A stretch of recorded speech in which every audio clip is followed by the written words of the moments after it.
Hello, viewers. I'm Aaron, and this is my Minister of Mayhem, AJ, and we are the Eclectiqueers. Okay, everyone, show of hands. Who here loves computers? I would. Huh, fewer than we thought. Okay, better question. Who here likes techno music and the sound of a dial-up modem? Yeah!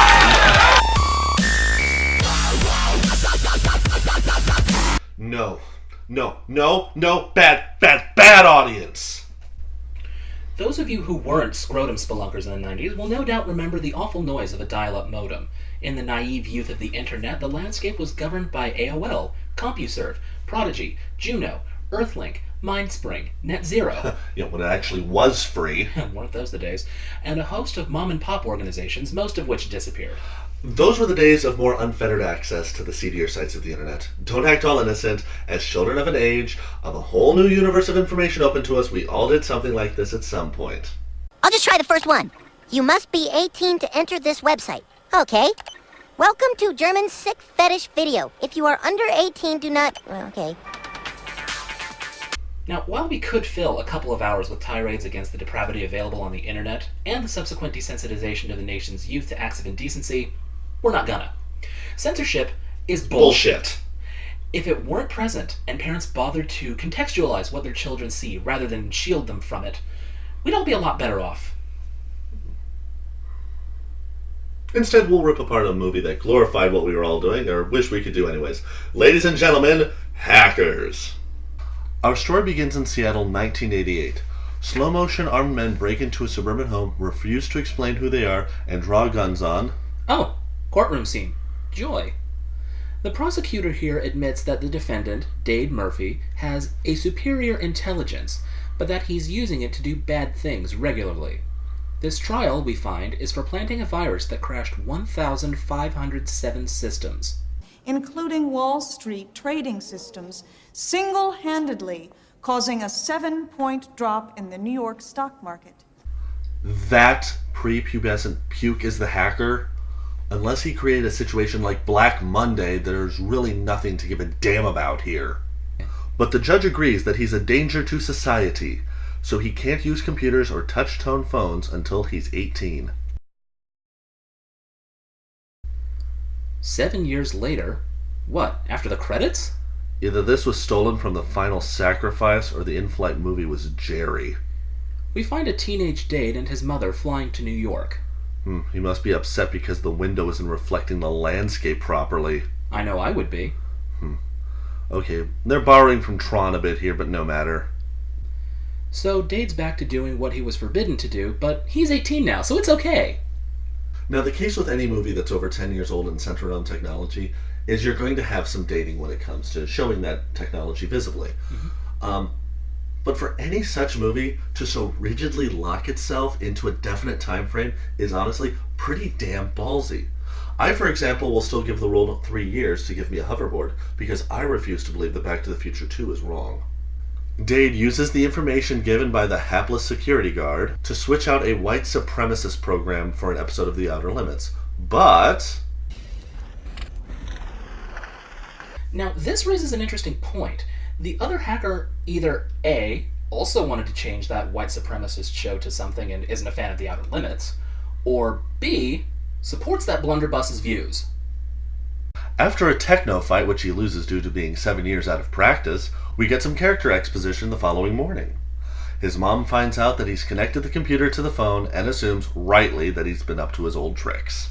Now, she expresses regret for having uprooted him from Seattle for the sake of a job, but she couldn't pass up a chance for a new life and more money.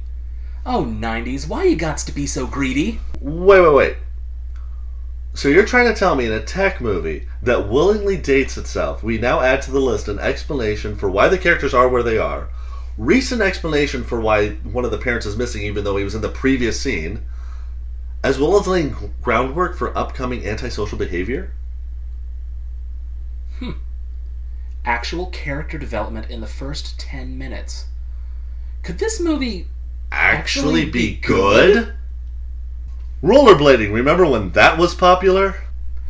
Once in the principal's office, we meet Angelina Jolie in her first major Hollywood role. What's your name? Kate. Kate Libby. Here's your class. My class. You mean I'm not in your class? No, you're not in my class. Ouch! Burned with double entendre. She then decides to cool that burn by directing him to a pool on the roof. But, uh-oh! No pool. If Dade is possessed of a superior intelligence, as so eloquently stated by the prosecution in the beginning, why is he taking algebra and Spanish instead of calculus and Russian like Kate? High school calculus is not difficult. It's not! Okay, yes, I promise to teach you, and I'll get to that soon, I swear. Ah, freak, the sassy gay friend stereotype. Are you sure he's not the fiery Latino stereotype? You know, sometimes it's hard to tell those two apart. On the verge of getting Dade to confess that he's a hacker, we're introduced to the mama's boy stereotype, Joey. Now I try to save you from yourself, but you gotta stop letting your mama dress you, man. You hopeless. That night at Cyberdelia, we meet our stoner hippie stereotype, serial killer. Eyes on Fruit Loops. They really are trying to sell the whole rollerblading thing. And payphones! Who uses a payphone anymore? Now we play video games to techno. Okay, did the graphics people have a hard-on for this front projection business? It's not that it's unpleasant, but we don't need a camera effect to tell us that these people can get engrossed in what they're doing to the exclusion of all else. Dade meets Kate's score as she leaves with her bad boy squeeze, prompting our hero to be a bad boy himself. What the hell is going on? Pool on the roof must have a leak. Stop. They just progressed the joke from earlier. Shit. Another point in the this movie might actually be good category. Have you noticed that the parents seem awfully absent here? I know it's a movie for and about teenagers. Kate's mom is an author, probably on tour. Dade's mom is a workaholic, and the other three we have yet to hear from. You know, perhaps this is meant to be an indictment about parents who let technology raise their kids. Could be. Back at Cyberdelia, Joey's trying to talk about a hack he'd done, but it's constantly interrupted by Serial and Freak, and then chastised for not having any more sense about where and what to hack. You don't hack a bank across state lines from your house. You get nailed by the FBI. Where are your brains? In your ass?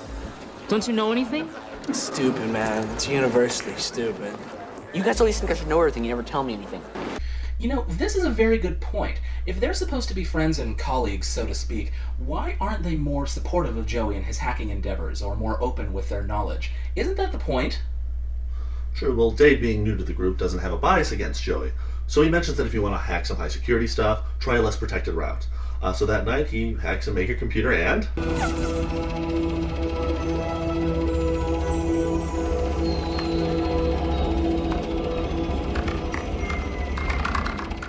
Okay, Macs are better than PCs at many things, especially the visual media, but no. No, no, no. This is way beyond a 1995 home Mac's capabilities. Well, when he attempts to download a garbage file to prove he was in a big system...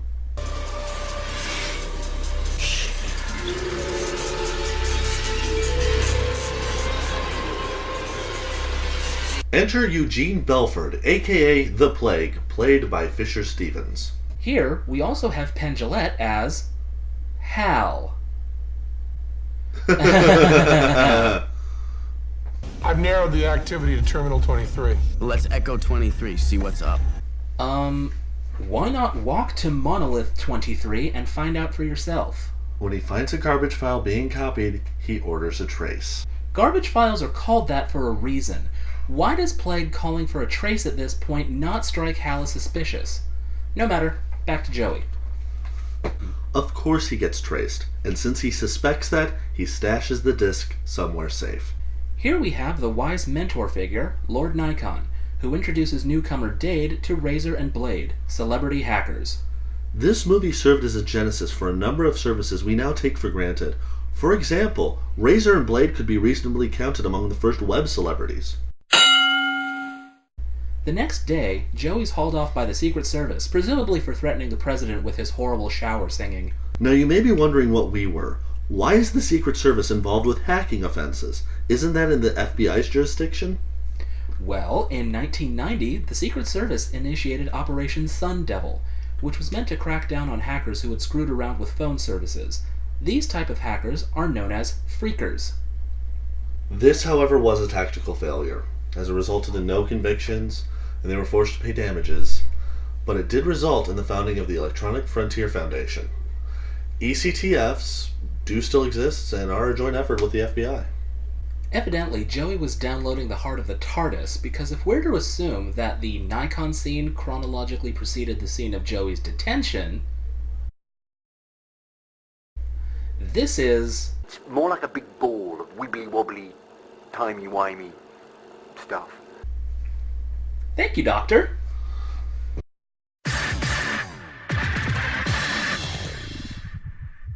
Back at Ellingson Mineral, we learned that the password of God was chosen by PR maven Margot, despite being warned of its frequent use by the Plague. As a result, a hacker penetrated the system and caused an oil tanker to capsize. Gee, I wonder who's responsible. Take a wild fucking guess. First was left behind, named Da Vinci. However, this seems to be played by Gautier. Unless $5 million are transferred to the following numbered account in 7 days, I would capsize 5 tankers in the Ellingson fleet. And there are 26 multi-million-dollar ships in the fleet. Okay, well by my count that means there are 65,780 combinations of 5 ships, and no indication is given as to which are going to be hit. Show off. Plague explains to Margot here what he's done, and as with the last movie, we have some problems with delivery, here on the part of Miss Lorraine Bracco. She's been in Goodfellas, Radio Flyer, Even Cowgirls Get the Blues, and The Basketball Diaries, and she's done well. Here... Get the file, otherwise you'll lose all your toys. Ew! Joey has his computer ripped apart, and to add insult to injury, he's grounded by his mother. 2 Secret Service agents are posted outside the apartment to keep an eye on him. This is our world now. The world of the electron and the switch, the beauty of the baud. We exist without nationality, skin color, or religious bias. You wage wars, murder, cheat, lie to us and try to make us believe it's for our own good, yet we're the criminals. Yes, I am a criminal. My crime is that of curiosity. I am a hacker, and this is my manifesto. Huh? Right? Manifesto? You may stop me, but you can't stop us all. We are anonymous. We are legion. We do not forgive. We do not forget. Expect us.